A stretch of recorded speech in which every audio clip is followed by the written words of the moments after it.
Hello, welcome back to our channel honeybee কুম। আশা করছি সবাই ভীষণ ভালো আছো। যদি তোমরা আমাদের চ্যানেলে নতুন হয়ে থাকো তাহলে চ্যানেলটাকে কিন্তু সাবস্ক্রাইব করে অবশ্যই আমাদের পাশে থেকো।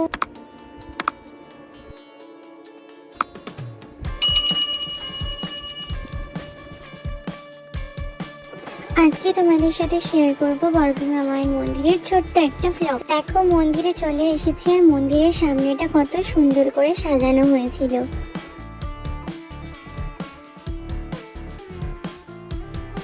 আর এরপরেই চলে গিয়েছিলাম মন্দিরের ভেতরে। ভেতরটাও দেখো কত সুন্দর করে সাজানো হয়েছে, ভীষণ সুন্দর লাগছিল। ওই দিন মন্দিরে ছিল প্রচন্ড ভিড়, কারণ এদিন ছিল মায়ের বাৎসরিক বিশেষ পূজা আর সপ্তশতী যজ্ঞানুষ্ঠান। আর তারপরেই আমরা চলে গিয়েছিলাম মন্দিরের যেখানে যজ্ঞ হচ্ছিল সেখানে। মন্দিরের ওপরে কিন্তু এরকম দোকান রয়েছে পুজোর সামগ্রী, পুজোর প্রসাদ কেনার জন্য। তো তোমরা এখান থেকে কিন্তু পুজোর জন্য প্রয়োজনীয় সামগ্রী কিনে নিতে পারো।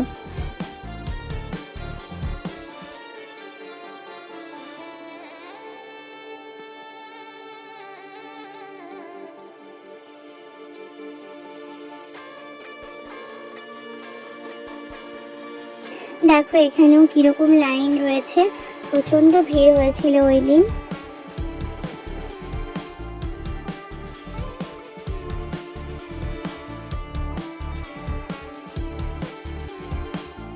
আর দেখো, ফাঁকা দেখতে পেয়ে আমি কিন্তু একটুখানি যজ্ঞ দেখতে চলে গিয়েছিলাম।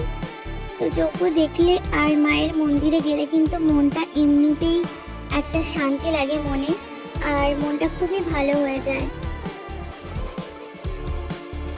আর এখানটাতে দেখো অনেক ঘট বাঁধা রয়েছে। আসলে অনেকে মানসিক করে এখানে ঘট বেঁধে রাখে, তো সেই ঘটগুলোই এখানে বাঁধা।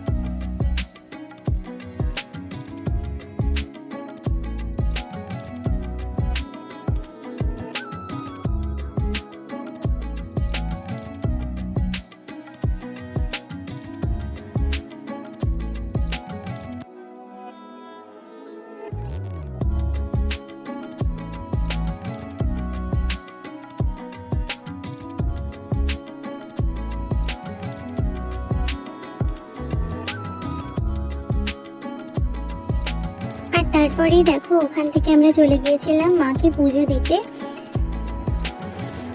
মাকে ওই দিন দেখো কত সুন্দর লাগছিল, প্রতিদিনই সুন্দর লাগে, আর ওই দিনও খুব সুন্দর লাগছিল মাকে।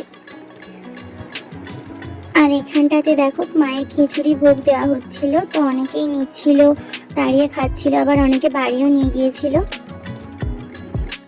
আর তারপরেই আমরা এসে মহাদেব আর হনুমানজির দর্শন করে নিলাম। আর এই ব্লগটা ছিল এইটুকুনি। যদি ভালো লাগে অবশ্যই পাশে থেকো। দেখা হবে পরের কোনো ভিডিওয়ে, ততক্ষণের জন্য টাটা।